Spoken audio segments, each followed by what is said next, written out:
మీలో పాపం మానేయాలి, తప్పుడు అలవాట్లు, తప్పుడు వ్యసనాలు, తప్పుడు క్రియలు, తప్పుడు ప్రవర్తన మానేసి పరిశుద్ధంగా, పవిత్రంగా, నీతిగా, భక్తిగా, యథార్థంగా జీవించాలని ఎంతమందికి ఆశ ఉంది?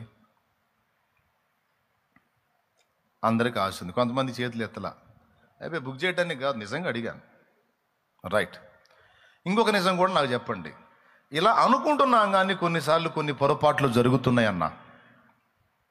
యథార్థం ఒప్పుకుంటున్నాను. కొన్నిసార్లు కొన్ని తప్పులు, కొన్ని లోపాలు జరుగుతున్నాయి, కొన్ని పొరపాట్లు జరుగుతున్నాయన్న బాధగా ఉంది.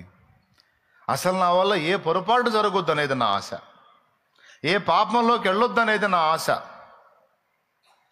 కానీ కొన్ని నా వల్ల పొరపాట్లు జరుగుతున్నాయి అన్నోళ్ళు, యథార్థవంతులు చేతులు ఎత్తండి. కదిలిచ్చినట్లా ఒప్పుకున్నారు. ఇంతకు ఏం పాపాలు చేస్తున్నారు ఏంది?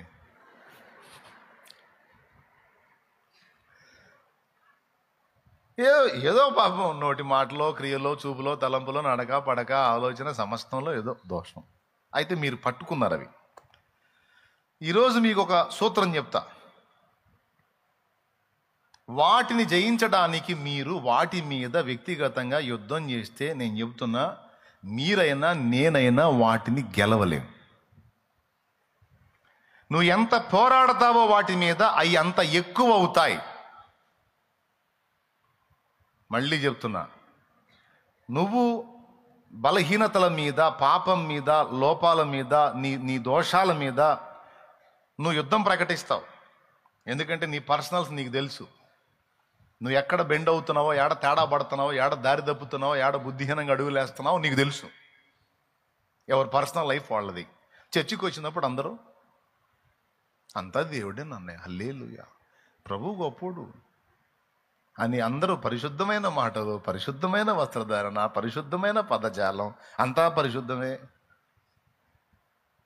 కానీ నిజంగా ఇక్కడున్నట్లే బయట జీవితంలో ఉన్నారా? లేదు. పర్సనల్ లైఫ్లో ఏవో లోపాలు, పొరపాట్లు, దోషాలు ఉన్నాయి. అవి మీకు కనబడుతున్నాయి. అవి కనబడ్డప్పుడు మనశ్శాంతి కోల్పోతున్నావు. ప్రార్థన చేద్దామంటే కూడా ధైర్యం చాలదు. ఇన్ని దరిద్రపు ఆలోచనలు కలిగి ఉన్న నేను మోకాళ్ళేసి హల్లెలూయా స్తోత్రం అంటే ఆపరాని షో అంటాడేమో. ఇన్ని దోషాలు కలిగి నేను హల్లెలూయా స్తోత్రం అని మోకాళ్ళేసి నోరుమై నీ వేషమంతా నాకు తెలుసు వేషధారి అంటాడేమో. మనకేం మోహం చల్లదు. మన సాక్షి ఒకటి ఉంటుందిగా, ఉండదా? ఏమి లేదు. ఇంటికాడ భార్యను కొట్టొచ్చి చంపక పెట్టి లాగా ఒకటి ఇచ్చి మందిరంలోకి వచ్చి నువ్వు ఆరాధన చేయి ప్రశాంతంగా, నేను చూస్తా. అందరూ లేచి నిలబడదాం, ఆరాధిద్దాం అన్నప్పుడు అందరితో పాటు నువ్వు కూడా లెగుస్తావు. లేచి అందరూ కలిసి ఆరాధన చేస్తుంటే నువ్వు కొట్టిన చెంపదెబ్బే కనపడుతుంటుంది. చేతులు ఎత్తుతావు, ఆ చేతులకి వెళ్ళి చూసుకుంటావు. ఈ చేతులు దోషంతో నిండిన చేతులు. ఇంటికాడ ఆమెను కొట్టి ఏడిపించి ఇడికొచ్చా, జీవనదిని నా హృదయములో ప్రవహింపజేస్తా కానీ ఇంటికాడ ఏం చేశా ఆ సంగతి చెప్పయ్యా అంటాడు ఆయన. అందరితో కలిసి ప్రశాంతంగా ఆరాధిస్తావు నువ్వు, మనస్సాక్షి గుచ్చుతా ఉంటుంది.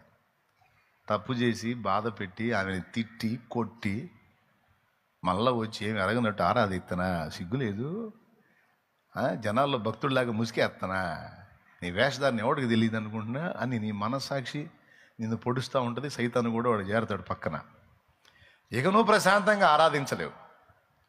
అదే ఈ వారంలో ఏ దోషం లేదు, ఏ తప్పు లేదు, ఏ పొరపాటు లేదు, పర్ఫెక్ట్గా ఉన్నావు. అస్సలు ఉరికెత్తుకుంటూ వస్తావు. వచ్చి అసలు ఇక రెడీ అవుతావు ఆరాధనకి. ఆరాధన అన్నప్పుడు ఇక ఆరాధన మైమరచి ఆరాధిస్తావు. దోషము లేదు అనుకున్నప్పుడేమో మైమరచి ఆరాధిస్తావు, దోషం ఉందన్నప్పుడేమో దొంగకు మొహం నలుపు అన్నట్టు చేస్తావు. నిజమా కాదా? అప్పుడు కొద్ది రోజులు చూసి నీకే చిరాకు పుట్టిద్ది. ఏంది ఇది? లాభం లేదు. ఇక నేను ఎంత కోపం వచ్చినా సరే ఆ అమ్మాయిని కొట్టకూడదు అనుకుని యుద్ధం ప్రకటిస్తావు అనమాట. ఏ కోపమా, నిన్ను కంట్రోల్ చేస్తా, నీ మీద యుద్ధం ప్రకటిస్తున్నా. నువ్వు ఇక నాకు ఎంత వచ్చినా సరే నేను అదుపు చేసుకుంటా తప్ప చేయి చేసుకోను అంటావు. అదే రోజు సాయంత్రం మళ్ళీ కొడతావు. ఎందుకంటే ఆ మనిషి అదే రోజు నీకు ముహూర్తం పెట్టింది, మళ్ళీ ఏదో కదిలిచ్చింది, రెచ్చగొట్టింది, ఇక నీకు ఆగదు, కొడతావు. అలాగే ఒకవేళ భార్యలు ఎవరన్నా భర్తను కొట్టేవాళ్ళు కూడా అలానే తీర్మానం చేస్తారు, ఇక నుంచి నేను ఆయన కొట్టకూడదు అని. దేవునికి స్తోత్రం, హల్లెలూయా. ఇక నుంచి నేను ఆయన జుట్టు పీకకూడదు, ఆయన చొక్కాలు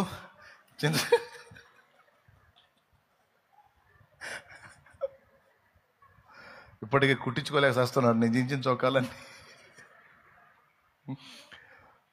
కాబట్టి ఇక నేను అట్లా చేయకూడదు. నువ్వు కూడా తీర్మానం చేస్తావు, అదే రోజు సాయంత్రం రెచ్చగొడతాడు. అంతకుముందు నువ్వు లాగితే జస్ట్ గుండెలు ఊడితాయి, ఈసారి లాగితే చొక్కా కూడా బద్దల పర్ర అని చెప్పి అయిపోయిన తర్వాత మళ్ళీ కూర్చొని ఆలోచిస్తావు. పొద్దునే కదా తీర్మానం చేశాను ఇంకోసారి ఆయన కొట్టకూడదని, మళ్ళీ ఏంటి ఇట్లా చేశాను నేను, అసలు ఏమవుతుంది నాకు అని ఎంత విరక్తిలోకి వెళ్తారంటే చాలా వేదన పడతారు. మళ్ళా తీర్మానం చేస్తాం, మళ్ళా ఎదురైద్ది, మళ్ళా తీర్మానం చేస్తాం, మళ్ళా ఎదురైద్ది, మళ్ళా తీర్మానం చేస్తాం, మళ్ళీ ఈ తంతే జరుగుతుంది. ఇప్పటికి ఇది పెద్ద సమస్య మనకి. ఇది వదిలిపెట్టడం దరిద్రంలాగా ఉంది. మనకి ఏ తప్పు లేకుండా పవిత్రంగా బతకటం అనేది ఒక అందని ద్రాక్ష పండు లాగా ఉంది. అసలు ఈ జీవితం మొత్తం గడిపినా అది సాధ్యమైద్దా? అది సాధ్యమైద్దా? ఏమోనబ్బా. ఒకటి ప్యాక్ చేసేసరికి ఇంకో చోట ఓపెన్, కోపాన్ని కంట్రోల్ చేసుకుంటే ఇంకో పాపం మేలుకుంటుంది. సరే, దాని మీద యుద్ధం ప్రకటిస్తే ఇంకొకటి మేలుకుంటుంది, దాని మీద యుద్ధం ప్రకటిస్తే ఇంకొకటి అసలు నా నుంచి వచ్చేదంతా దరిద్రమేనా? మంచిదే ఉండదా? ఎవరి మనస్సాక్షికి వాళ్ళకి ఈ ప్రశ్న ఉందా లేదా? ఉంటే చేతులు ఎత్తండి. ఖచ్చితంగా ఉంది. అది నాకుంటుంది, మీకుంటుంది.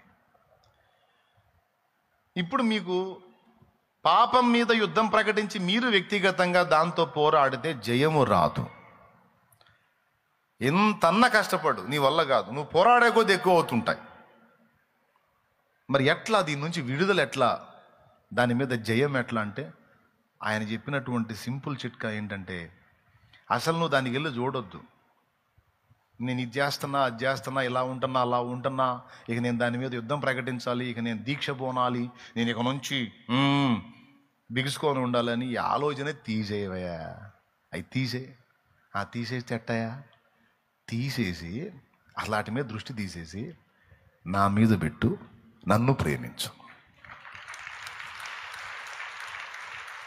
నన్ను ప్రేమించు, నా గురించి ఆలోచించు, నా గురించి తలంచు, నా గురించి యోచించు, నా గురించి నడు, నా ప్రపంచంలోనికి రా, నా ప్రేమ ప్రపంచంలోనికి రా నీ ప్రేమతో. ఎప్పుడైతే నీవు నన్ను ప్రేమిస్తావో అప్పుడు నీకు ఆజ్ఞ గైకొనే శక్తి వచ్చిద్ది. అది దేవునికి స్తోత్రం కలుగును గాక. అది రహస్యం.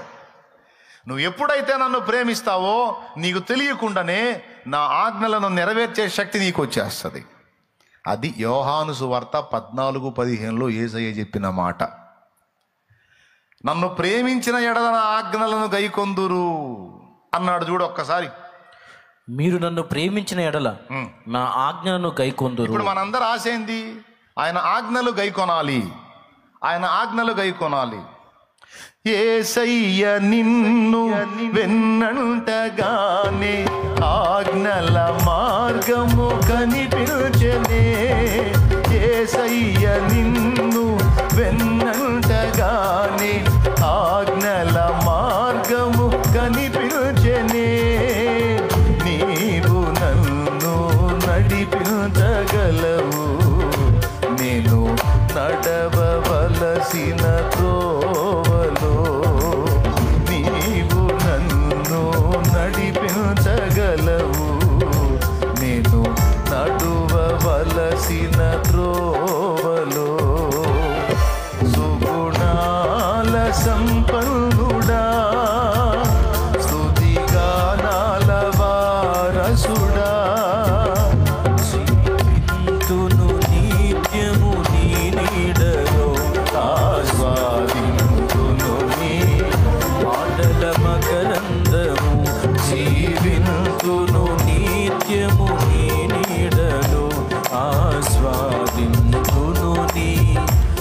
ఎడల మకరందము. దేవునికి మహిమ.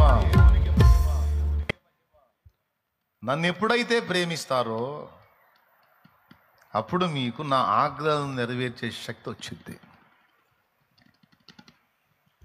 అసలు మీకు తెలియకుండానే నెరవేరుస్తారు నా ఆజ్ఞలన్నీ. మీరు నన్ను ప్రేమించటం అలవాటు చేసుకొని నా ప్రపంచంలో మీరు ఉండగలిగితే అసలు మీకు తెలియకుండా నేను నా ఆజ్ఞలన్నీ మీరు నెరవేరుస్తారు. నేను వద్దన్నా మీకు తెలియకుండానే మానేస్తారు. నేను చేయమన్నా మీకు తెలియకుండా చేసేస్తారు. ఎందుకంటే మీరు నన్ను ప్రేమించినప్పుడు నా ఆజ్ఞలు ఏవైతే ఉన్నాయో వాటిని నెరవేర్చే శక్తి మీకు ఉత్పత్తి అయితే. ఏమన్నా అర్థమైందా మీకు? నువ్వు వాటి మీద యుద్ధం ప్రకటించొద్దు. నువ్వు యేసయ్యతో ప్రేమలో ముందుకు కొనసాగు. దీన్ని సాధన చేయి. యేసయ్యని ప్రేమించడం అనే దాన్ని సాధన చేయి. దీనికోసం నువ్వు వెంపర్లాడు, దీనికోసం ప్రాకులాడు, దీనికోసం కష్టపడు. ఈ ప్రేమ కలిగి ఉండటానికి నువ్వు ప్రయాసపడు. ఆ తర్వాత చూడు, ఆటోమేటిక్గా ఆయన్ని ఎప్పుడైతే మనం తీవ్రంగా ప్రేమించడం మొదలు పెడతామో, 2 సంగతులు చెప్పి ముగిస్తానన్నా. అందులో మొదటి సంగతి పూర్తవుతుంది, వినండి. రెండో సంగతి ఇంకా సింపుల్, అదంతా నిమిషాల్లో అయిపోయింది. మొదటి సంగతి పూర్తవుతుంది. వాటి మీద యుద్ధాలు ప్రకటించకుండా, నీ వ్యసనాల మీద, బలహీనతల మీద నువ్వేదో పెద్ద పోరాడి జయించడానికి ట్రై చేయకుండా నువ్వు యేసయ్యని ప్రేమించు. నీకు ఈజీగా అర్థమయ్యేటట్టు చెప్తా. ఇంటికాడ ఉన్నావు అనుకో, సాయంత్రానికి మందు బాబులు వస్తారు. ఇంటికాడ వాళ్ళకి అందుబాటులో ఉంటాయి. నీ దగ్గర డబ్బులు లేకపోతే వాళ్ళు అవసరమైతే డబ్బులు పెట్టుకొని తీసుకెళ్తారు. అదొక ఆప్యాయత. తాగుబోతు అనురాగం అది. వాళ్ళు ఎందుకంటే వాళ్ళ దగ్గర డబ్బులు ఉన్నాయనుకో, నలుగురికి ముందే పోపిస్తారు. వాళ్ళు సెక్యూరిటీగా ముందే వాళ్ళు నలుగురికి తీసుకెళ్ళి పోపిస్తారు. ఎందుకంటే వీడికి లేనప్పుడు ఆ నలుగురు ఎవరిని పట్టుకున్న పని అవుతుంది. అసలు వాళ్ళ సెక్యూరిటీ, వాళ్ళ భద్రత, వాళ్ళ ఐడియాలజీ, అమ్మ బాబోయ్, అసలు ఎంత గ్రేట్ అంటే వాళ్ళు నిజంగా ముందే సెక్యూరిటీ చేసుకుంటారు. నలుగురికి దాపుతాడు, ఒక్కడ తాగడం. తర్వాత వీనికి డబ్బులు లేనప్పుడు ఎవడు కూడా ఫోన్ చేస్తాడు, డబ్బులు లేవు ఏమన్నా లేదా, రా ఇవాళ నేను వేపిస్తారా. అట్లా 4 రోజులు లేకపోయినా సరే నలుగురి దగ్గర 4 సార్లు తాగుతాడు. ఎందుకంటే ముందే వాళ్ళకి పంపించున్నాడు కాబట్టి. అట్లాగా ఈ డ్రింక్ మాస్టర్, నువ్వు ఇంటికాడ ఉన్నావు అనుకో, డ్రింక్ మాస్టర్లు నీ దగ్గరకు వస్తారు. అలా కాకుండా నువ్వు ప్రభువుని ప్రేమిస్తావు కాబట్టి మందిరానికి వస్తావు. ఖాళీ దొరికింది, నువ్వు ఇంటికాడ ఉండవు, ఆ ప్రార్థన తోటలోకో ఈ మంది. ఎందుకంటే నువ్వు దేవుడిని లవ్ చేస్తున్నావు, నువ్వు దేవుడితో ప్రేమలో పడ్డావు. నీకు అందరికంటే అన్నిటికంటే దేవుడితో గడపాలనే ఆశ ఎక్కువ అయిపోయింది. అప్పుడు నువ్వు ఇంటికాడ ఉండబుద్ధి కాదు నీకు. అప్పుడు నువ్వేం చేస్తావు? దేవుణ్ణి ప్రేమించి మందిరానికో ప్రార్థనా తోటకో నువ్వు వెళ్ళిపోతావు. అప్పుడు డ్రింక్ మాస్టర్ వచ్చి ఇంటికాడ దేవుడు ఆడితే నువ్వు కనపడవు. హాయిగా ప్రార్థనలో గడుపుతావు. వాడు వస్తాడు, 2-3 సార్లు రెక్కి నిర్వహిస్తాడు, నువ్వేమో దొరుకుతావేమో అని. ఎక్కడెక్కడ ఏ బజార్లో ఉంటావు, ఎవడి దగ్గర ఉంటావు తిరుగుతాడు, ఎక్కడా దొరకవు. వాడి తగ్గోళ్ళు ఏమన్నా తీసుకుని పోయి వాడు తాగటానికి వెళ్ళిపోతాడు. నువ్వు ఉంటే కదా నిన్ను అందుకొని పోవటానికి. కానీ దేవుని అందలి ప్రేమ నిన్ను అక్కడి నుంచి తీసుకొచ్చి ఆయన సన్నిధిలో ఉండేటట్టు చేసింది. ఇప్పుడు అక్కడ ఏం జరిగింది? ఒకవేళ ఇంటికాడ ఉన్నట్టయితే నువ్వు ఆ పాపం చేసే ఛాన్స్ ఉంది, తాగే ఛాన్స్ ఉంది, తాగి మళ్ళీ ఇంటి మొత్తం నరకం చూపించే ఛాన్స్ ఉంది అక్కడ ఉంటే. కానీ నీలో దేవుని ప్రేమ, దేవుని అందలి ప్రేమ నిన్ను ఆకర్షించింది, ఈ మందిరానికో లేకపోతే తోటకో. అప్పుడు నువ్వేం చేసావు? ఎక్కడో ఉన్నావు, ఆ టైం అక్కడ గడిపేశావు, వాడికి చిక్కలా నువ్వు. ఆ రోజు ఏం జరిగిందో తెలుసా? 2 పాపాలు తప్పిపోయినాయి. ఒకటి తాగుడు పాపం, 2 తన్నుడు పాపం. తాగుడు పాపం, తన్నుడు పాపం 2 పోయినాయి. దేన్ని బట్టిపోయినాయి? దేవుని మీద నీకున్న ప్రేమను బట్టిపోయినాయి. ఆ ప్రేమ నిన్నేం చేసింది? సన్నిధికి ఆకర్షించింది. చాలామంది సహోదరులను చూస్తూ ఉంటాను, పని ఉంటే పని చూసుకుంటారు, ఖాళీ ఉంటే వచ్చి మందిరంలో గడుపుతూ ఉంటారు, లేదా ఆ తోటలోనన్నా కనపడతారు ప్రార్థనలో. చేసినంతసేపు ప్రార్థన చేసుకుంటారు, కూర్చొని అక్కడే దేవునితో మాట్లాడుకుంటూ ఉంటారు. ఇప్పుడు చూడండి, దేవుణ్ణి ప్రేమించడం ఎవరికి భద్రత? మనం దేవునికి ప్రేమించడం దేవుడికి లాభమా మనకు లాభమా? పెద్దగా చెప్పాలి. అట్లా ప్రతి సన్నివేశంలో నువ్వు ఆ విధంగా స్టెప్ తీసుకోవడానికి ప్రయత్నం చేయి, సాధన చేయి. అది నీకు ప్రతిసారి ఎంత ప్లస్ అయిద్దో చూడు. నువ్వు ఖాళీగా ఉండకుండా దేవుని పనిలోనో లేకపోతే కుటుంబ బాధ్యతలను నెరవేర్చడంలోనో నువ్వు ఉండు, అందులో బిజీ అయిపో. ఖాళీగా ఉంటే పాపం చేయొద్దు, కానీ పాపం చేయటానికి ఖాళీ లేదు అన్నట్టు బిజీ అయిపో, ఇంకా ఛాన్సే లేదు. మరి ఎవరు పాపంలో పడే ఛాన్స్ ఉంది? ఖాళీ ఎవరైతే ఉన్నారో, లోకానికి అందుబాటులో ఎవరైతే ఉన్నారో ఖచ్చితంగా వాళ్ళకి పిచ్చి ఆలోచనలు వస్తాయి, పిచ్చి కోరికలు పుడతాయి, వాటిని నెరవేర్చుకోవడానికి ఆలోచనలు కలుగుతాయి. దానికోసం వాళ్ళు చెడిపోయే అవకాశం ఉంది, తప్పటడుగులు వేసే అవకాశం ఉంది. ఇదంతా ఎక్కడ? వాడికి చోటు ఇవ్వటం వల్ల, గ్యాప్ ఇవ్వటం వల్ల, ఖాళీ ఇవ్వటం వల్ల, వాడికి అందుబాటులో ఉండటం వల్ల వాడు ఇవన్నీ తీసుకొచ్చి నేను దెబ్బతీస్తున్నాడు. అసలు ఈ ఛాన్స్ లేకుండా ఒక మహానుభావుడిని రిపోర్టర్స్ ఉంటారు కదా, ఇంటర్వ్యూ చేశారంట. మహాత్మా గారు, మీరు చాలా గొప్ప వ్యక్తి, మీరు మరి మీ చుట్టూ ఎప్పుడు స్త్రీలనే కలిగి ఉంటారు, మీరు ఒక్కసారి కూడా పాపం చేయలేదా అని అడిగారంట. అప్పుడు మహాత్మా గారు చెప్పారు, చేద్దును బాబు, నేనేం దేవుణ్ణి అయ్యింది, చేద్దును నేను కూడా, కానీ అంత టైం లేదు నాయన అన్నాడంట. ఏమన్నాడు? అసలు ఈ విషయాల గురించి ఆలోచించేంత టైం నాకు లేదయ్యా, నాకు దేశానికి ఎట్లా మేలు చేయాలా, ప్రజలకు ఎట్లా చేయాలా, ప్రజలు ఎలా కాపాడాలా, ఈ తలంపులోనే నిండిపోయింది.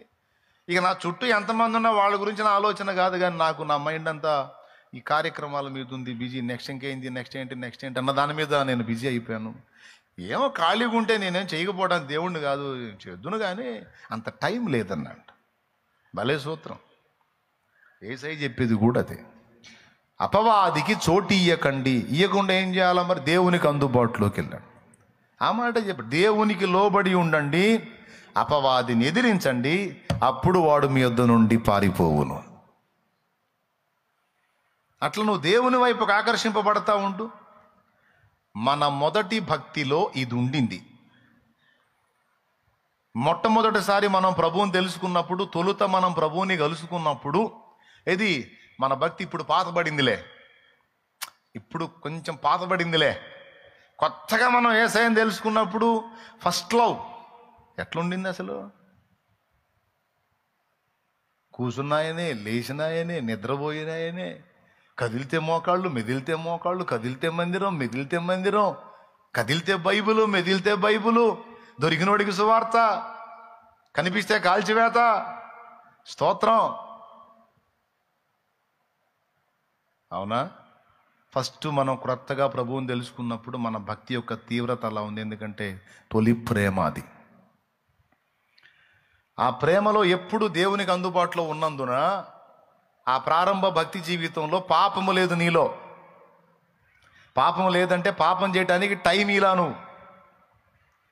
ఎప్పుడైతే ఇప్పుడు ఇక నువ్వు ఏదో సేవ అని, పరిచర్య అని, అదని ఇదని నువ్వేదో భారాలు బాధ్యతల్లోకి వచ్చి ఆ ప్రార్థన చేసుకుందాంలే, వాక్యం చదువుకుందాంలే, కాస్తో కూస్తో చేస్తున్నాం కదా, ఏదో కాస్త చేస్తున్నాం కదా, మనకు తెలియని ప్రార్థన, మనకు తెలియని వాక్యమా, బైబిల్ ఇప్పటికే 6 సార్లు చదివాంగా, ఇంకేదైనా అదే కదా, మనకు వాక్యాలు తెలిసి ఉంటుంది, అడిగినా మనం వాక్యం చెబుతాం, ప్రాబ్లం ఏం లేదు. స్టార్టింగ్లో తెలియదుగా, అందుకని పిచ్చి పట్టినట్టు చదివావు. ఇప్పుడు 5-6 సార్లు చదివావుగా, పాతబడింది. ఎప్పుడైతే మనం దేవుని యందలి మొదటి ప్రేమను వదిలేశామో, ఇక మన క్రియలన్నీ నామకార్థపు క్రియలైపోయినాయి. మన క్రియలు, మన భక్తి అంతా కూడా ఆచారానికి పరిమితమైపోయింది. అందుకే దేవుడు ఏం మాట్లాడుతున్నాడంటే, ఈ నామకార్థం ఆచారం ఏం చేసింది? మనలో మళ్ళా పాపాన్ని మొలిపించింది. అబద్ధాలు ఆడకుండా చెప్పండి, ఒక్కటి అడుగుతా మిమ్మల్ని. యేసునందు నూతనంగా నువ్వు భక్తిని మొదలుపెట్టినప్పుడు ఆ ప్రారంభ దినాల్లో నువ్వు పాపం చేశావా? కనీసం నోటితోనైనా నువ్వు పాపం చేశావా? నోరు జారావా? ఎక్కడన్నా అపవిత్ర క్రియలు చేశావా? చేయలా. మనుషులు దొరికితే సువార్త చెప్తావు, తేడాగాడికి కూడా సువార్త చెప్పి వాడి మైండ్ మార్చావు. తేడాగా వచ్చిన స్త్రీకి కూడా నువ్వు సువార్త చెప్పి ఆ మైండ్ మార్చావు, తీసుకొచ్చి బాప్తిస్మం ఇప్పించావు.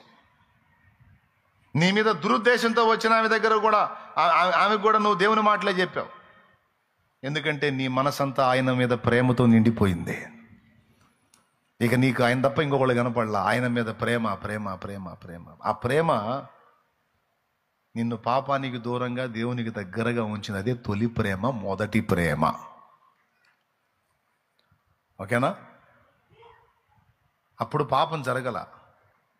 కానీ ఇప్పుడు ఇందాక చెయ్యెత్తావు, దొరికావు, ఇప్పుడు కూడా చేయట్లేదన్నా అని షో చేయవాకు.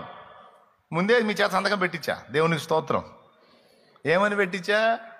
తేడా పడతున్నావని పెట్టారుగా. ఎందుకు పడుతున్నావు? స్టార్టింగ్లో ఎందుకు పడలా, ఇప్పుడు ఎందుకు పడుతున్నావు? అంటే స్టార్టింగ్లో నీకు ఉండింది ఇప్పుడు లేదు. అందుకు చెప్పాడన్నమాట, మొదట నీవు నన్ను ప్రేమించినట్లు మళ్ళా ప్రేమించు,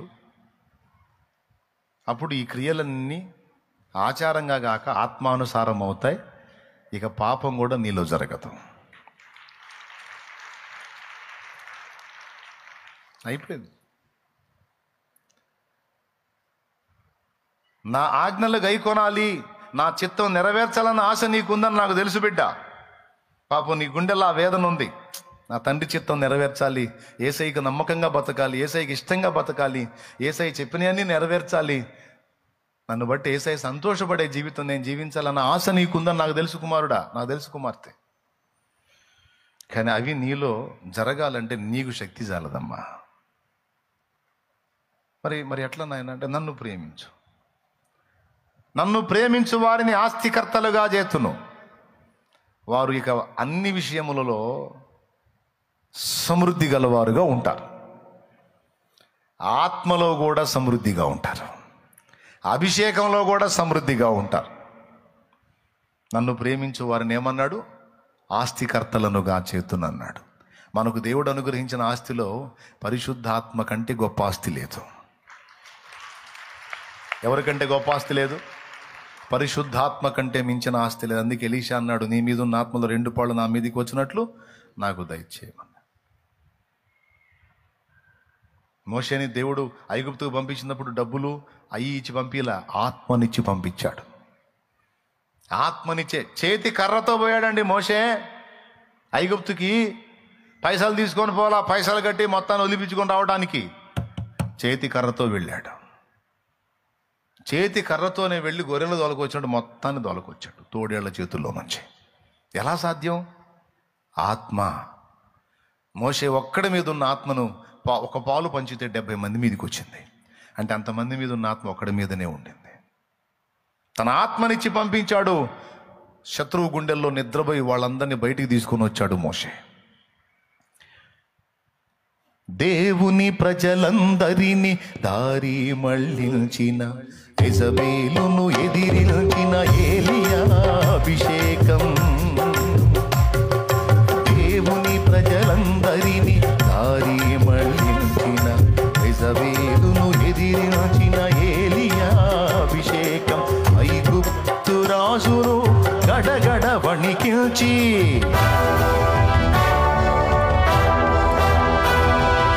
ఐగుప్తు రాజును గడగడ వణికించి, తన వారిని విడిపించిన మోషే అభిషేకం. తన వారిని విడిపించిన మోషే అభిషేకం. హల్లెలూయా హల్లెలూయా హల్లెలూయా హల్లెలూయా హల్లెలూయా హల్లెలూయా ఆరాధన. హల్లెలూయా హల్లెలూయా ఆరాధన. కురిపించుము దేవా నీ ఆత్మవర్షము, ఫలింతును నీకై నా జీవితాంతము. కురిపించుము దేవా నీ ఆత్మవర్షము, ఫలింతును నీకై నా జీవితాంతము. బిడ్డలారా, ఏమర్థమైంది మీకు? దేవుణ్ణి ప్రేమించడం ఎవరి క్షేమం? అందరు చెప్పండి. ప్రేమించకపోతే ఎవరికి నష్టం? అందుకే పౌలు అన్నాడు కొరింథీ పత్రిక ముగింపులో, ఎవడైనా నువ్వు ప్రభువుని ప్రేమింపకుంటే వాడు శాపగ్రస్తుడైపోతాడు.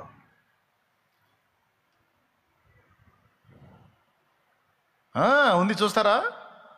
చూడండి, కొరింథీయులు రాసినటువంటి పత్రిక 16వ అధ్యాయం 22వ వచనం. మొదటి పత్రిక 16:22 వచనం. ఒక్కసారి చూడండి. ఎవడైనను ప్రభువును ప్రేమింపకుంటే వాడు శపింపబడును గాక. ప్రభు వచ్చుచున్నాడు, అక్కడే మరణాత అని ఉంటుంది. బిడ్డలారా, ఏమర్థమైంది మీకు? ఆజ్ఞ గైకొనాలని ఆశ నీకుంది, కానీ గైకొనే శక్తి నీకు లేదు. ఆ శక్తి ఆయన్ని ప్రేమించడం ద్వారా వచ్చింది. ప్రేమించినప్పుడు ఏం చేస్తాడో తెలుసా? ఆయన్ని ప్రేమించే వాళ్ళకి ఆత్మను సమృద్ధిగా ఇస్తాడు. నువ్వు ఎందుకు గెలవలేకపోతున్నావు తెలుసా? కొంచెముగా ఆత్మను కలిగి ఉన్నావు. అర్థమైందా? ఎందుకంటే కొంచెము ప్రేమించినందున కొంచెం ఆత్మను పొందావు. నువ్వు ప్రభువుని మిక్కటంగా ప్రేమించు. నువ్వు ఎంత ఆయన ప్రేమిస్తే అంత ఆత్మశక్తి నీకు విడుదలైద్ది. ఎంత ఆత్మశక్తి నీకు విడుదలైందో అంతగా ఆయన ఆజ్ఞలన్నిటిని నువ్వు నెరవేర్చగలుగుతావు, ఆయన చిత్తం నెరవేర్చగలుగుతావు. అది దీనికి మనకు ఫస్ట్ మాదిరి యేసయ్యే. తండ్రిని ఎంత ప్రేమించాడంటే, ఉంటే తండ్రితోనన్నా లేకపోతే ప్రజలతోనన్నా. రెండే రెండు ప్లేసులు యేసయ్య ప్లేసులు. ఉంటే తండ్రితోనన్నా లేకపోతే బిడ్డలతోనన్నా. ఇంకెక్కడ ఉన్నాడా? దినమంతా పని చేయుచు నాథుడు యేసు జనుల బాధలు మోయుచు, ఇనుడు మరుగవు వేళ జనకుని కడకేగి మనసారా విశ్రాంతి అనుభవించడి చోటు. యేసయ్యకి ఇష్టమైంది ఏంటి? యేసయ్య ప్రేమించేది ఏంటంటే తండ్రి సన్నిధినే, పరలోక తండ్రి సన్నిధిని. ఏ కొంచెం ఖాళీ దొరికితే అరణ్యమునకు పోయి ఆయన ఏకాంతముగా ఉండెను. ఏకాంతంగా ఉండిందంటే అక్కడ ఎవరు ఉన్నారు తెలుసా? తండ్రి. ఒకప్పుడు ఆయన కొండకు ఒంటరిగా పోయి ప్రార్థించుట ఎందు రాత్రంతయు గడిపిన అక్కడ ఎవరున్నారు? తండ్రి. ఏ కొంచెం అవకాశం దొరికినా వెళ్ళి ఆయనతో గడపాలి, ఆయనతో గడపాలి, ఆయనతో గడపాలి, ఆయనతో. దేవ సంస్తుతి ఎనీ టైం. ఉంటే ఊళ్ళోకి వచ్చి సేవలోనన్నా ఉంటాడు యేసయ్య, లేకపోతే అరణ్యములో ఆ పనిలోనన్నా తండ్రితోనన్నా ఉంటాడు. అరణ్యములో తండ్రితోనన్నా అయితే ఆ పని, లేకపోతే ఈ పని. మనలాగా ఏ పని లేకుండా ఖాళీగా సైతానికి అందుబాటులో ఉండి, హలో సైతాను ఏడున్నావు, ఈ మధ్య రావట్లేదురా, రా అనుకుంటా కూర్చోడు. ఏమర్థమైంది? చివరికి అన్నాహారాలు కూడా బట్టలు యేసయ్యకి. బోధ కూడా, నీవు భోంచేయటానికి ఆహారం తీసుకొని వచ్చేమా అంటే, నన్ను పంపిన వాని చిత్తము నెరవేర్చుట నాకు ఆహారము పానమై ఉన్నది, మీరు పోయి తిందండి అన్నాడు. తిండి బట్టల, నిద్ర బట్టల. ఉంటే ప్రజలతో దేవుని సేవలో, లేకపోతే దేవునితో, పరలోక తండ్రితో. ఈ ఒక్క సూత్రం చూడండి. మరి సైతాను గెలిచాడా, యేసయ్య గెలిచాడా? ఆ శక్తి ఎలా వచ్చింది యేసయ్యకి? ఆ బలం ఎలా వచ్చింది? ఆత్మబలం అరణ్యపు అనుభవంలో వచ్చింది. ఎందులో వచ్చింది? ఇప్పుడు చెప్పండి. ఆజ్ఞలు గైకొనాలి, ఆయన చిత్తం నెరవేర్చాలి, దానికి శక్తి కావాలి. ఎలా వచ్చింది అది? నన్ను ప్రేమించే వాళ్ళకి అది సరఫరా అయిద్దన్నాడు. నన్ను ఎంత స్థాయిలో ప్రేమిస్తావో అంత పవర్ నీకు విడుదలైద్దన్నాడు. నువ్వు కొంచెంగా ప్రేమించావనుకో, కొంచెం ఆత్మనే పొందుతావు. అట్లా కూడా ఉందా? కొంచెం ఆత్మను పొందటం, పరిపూర్ణంగా పొందటం ఉందంటే ఉంది. చూడు, మలాకీ గ్రంథము 2:15 అయిపోయింది, ఇక ముగింపు. మలాకీ గ్రంథం 2:15. కొంచెముగా నేను దైవాత్మ నొందిన వారిలో ఎవరునూ ఇలాగున చేయలేదు. అదేంది? కొంచెంగా దైవాత్మను పొందటం ఉందా? ఇప్పుడు మనలో చాలా మంది పొందింది అదే కొంచెం. అసలు ఆత్మ లేనోళ్ళు కాదు, మళ్ళీ అసలు ఆత్మ లేనోళ్ళు కాదు. అసలు ఆత్మ లేనోళ్ళు అయితే ఏడుండరు, బజార్లు అమ్ముడు ఉంటారు, రోడ్లు అమ్ముడు ఉంటారు. అర్థమైందా? కానీ అసలు ఆత్మ లేనోళ్ళు కాదు, కొంచెముగా ఆత్మ ఉంది కనుకనే మందిరంలో వచ్చి కూర్చున్నారు. అసలు ఆత్మ లేనోడు దేవుని మందిరానికి రావడానికి ఇష్టపడాడు, రోడ్ల వెంట తన ఇష్టానుసారంగా జీవించడానికి ఇష్టపడతాడు, తిరగడానికి ఇష్టపడతాడు. కొంచెముగా నిన్న దైవాత్మ కలిగి ఉన్నారు కనుకనే దేవుని సమయాన్ని సన్నిధిని గౌరవించి వచ్చి కూర్చున్నారు. ఇంతవరకు బాగుంది. నేను అంటున్నాను ఏంటంటే, ఆ కొంచెముగా ఉన్న ఆత్మ పరిపూర్ణ ఆత్మగా మారాలి. మరి పరిపూర్ణంగా ఆత్మ పూర్ణులు అవ్వటం అనేది ఉంది. ఎఫెసీ పత్రిక 5వ అధ్యాయము 17వ వచనం. మద్యముతో మత్తులై ఉండడు 19వ వచనం. దానిలో దుర్వ్యాపారము గలదు, అయితే ఆత్మ పూర్ణులై ఉండండి. 18 మరియు మద్యముతో మత్తులై ఉండకూడి దానిలో దుర్వ్యాపారము గలదు, అయితే ఆత్మ పూర్ణులై ఉండండి. అంటే కొంచెముగా ఆత్మను పొందటం ఉంది, పరిపూర్ణంగా ఆత్మను పొందటం ఉంది. అపోస్తలులు కానీ యేసయ్య కానీ చేసిన పని అదే. ఉంటే దేవుని పనిలో ఊళ్ళో, లేకపోతే దేవునితో అరణ్యములో. అలా దేవుణ్ణి ప్రేమించి ఎక్కువ దేవునికి అందుబాటులోకి వెళ్ళటం వల్ల వాళ్ళు ఏ స్థాయిలో ప్రేమించారు ఆ స్థాయిలో ఆత్మతో నింపబడ్డారు. అందుకే పాపమును జయించగలిగారు, శక్తివంతమైన కార్యాలు నెరవేర్చగలిగారు. ఎంతో మందికి దీవెనకరంగా నాట నుంచి నేటి వరకు వాళ్ళు వర్ధిల్లుతున్నారు.